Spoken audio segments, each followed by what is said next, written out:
First of all, I want to thank Sinn Féin for bringing forward this very important motion on a cost stability payment, and I do welcome the fact that you're in the chamber with us tonight, Minister, to listen to this debate. I want to firstly begin with an email that was sent to me by a constituent of mine who has MS in response to Budget 2026. She goes on to say, "I cannot work and my husband's wage is above the disability threshold. I have a son in college and other in secondary school. I've been diagnosed since 2018. I've never got any financial support and have to pay for all the therapies. It is tough, degrading, but I've had hope today that something in the budget would help me. I'm not angry anymore, I'm just heartbroken. Today I feel invisible and forgotten. I'm not looking for money to go and buy treats. It's just for physio, acupuncture, which helps with my pain, diesel money and car parking for regular medical appointments. Tala Hospital is €10 parking. Good quality shoes to help me with walking. The daily cost of living is crazy. What can I do so the government can hear my voice? The disabled don't shout, so we are easily pushed into a corner. I don't believe they will put finance into services that most won't even benefit from. It's just words to distract the public and kick that can down the road. That's just one example, Minister, of some of the emails that I have received. Like disabled people, like my constituents, are forced to survive on low incomes while facing sky-high extra costs every single day. We know that from the Indecon Cost Stability in Ireland report published back in 2021, that people with disability face extra costs of between nearly $9,000 and $12,000 a year. These are costs that are not covered by current social welfare payments like the disability allowance. Since 2021, there has been a dramatic inflationary pressure impacting many households, with the real cost of disability increasing between $10,500 and even close to $15,000.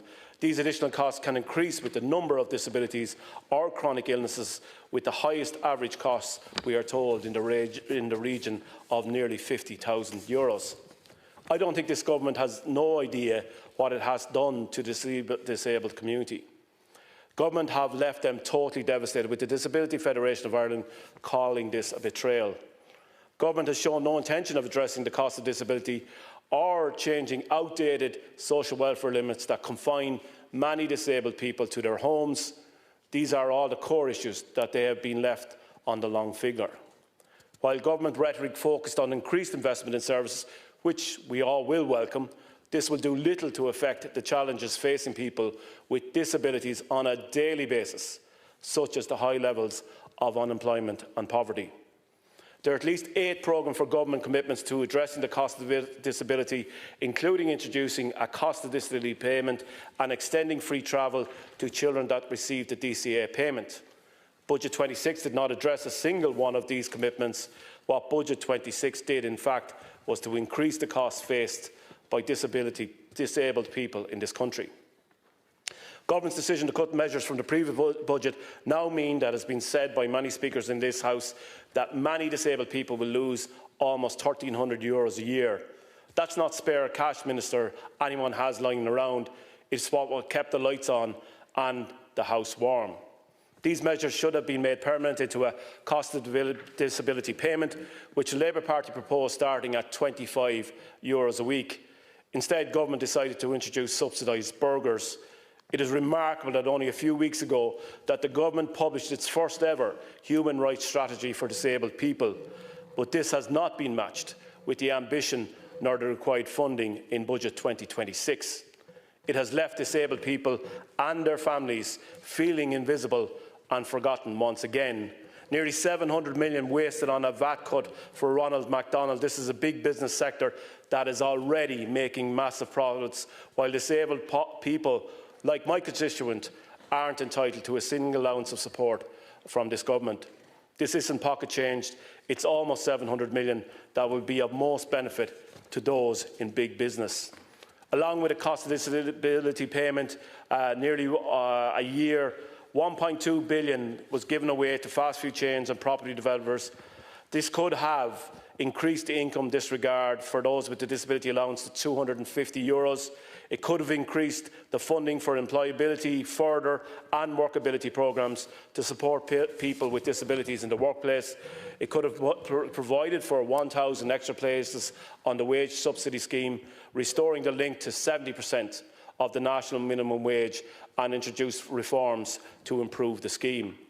All of this would have only costed, in our costed budget, €350 million, enough left over to provide even more supports, like increasing the living alone allowance to €27 per week and increasing the fuel allowance by €9.50, providing for an additional 4 weeks also. Not for the first time in this House, Minister, I wish to raise those living with a disability and the problems that they have in gaining employment. The wage subsidy scheme could provide a much better mechanism to provide a pathway for more people to enter employment. However, in a conversation with one of the biggest employers of those with a disability, Rehab, they state the government's announcement of a €1.20 increase in the minimum wage seems disingenuous, given the actual increases applied to anyone employing more than 2 disabled employees range between 18 cents and 94 cents, considerably less than the €1.20, and in most instances is less than the increase to the national minimum wage of 65 cents. This is the type of commentary I'm getting back on the budget proposals, Minister, and I ask you that these examples should be and must be re-examined. I want to end, Lascian Corla, by putting on the Dáil record a conversation that I had with a person in receipt of disability allowance on my way into Dublin today.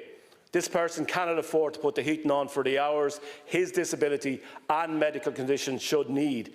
Instead, he goes to bed early and wraps himself up in his duvet. To add insult to him, his phone was recently cut off for a number of days by Air, even though they knew he was a vulnerable customer. The reply from that company when he rang them back on getting his phone back was they had a new system in and the computer did not recognise that he was a vulnerable customer. All this, Minister, for an outstanding bill, he tells me, of €96.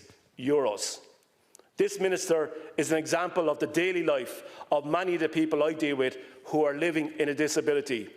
This is why government should have chosen a disability payment over a big VAT cut for bigger and bigger businesses.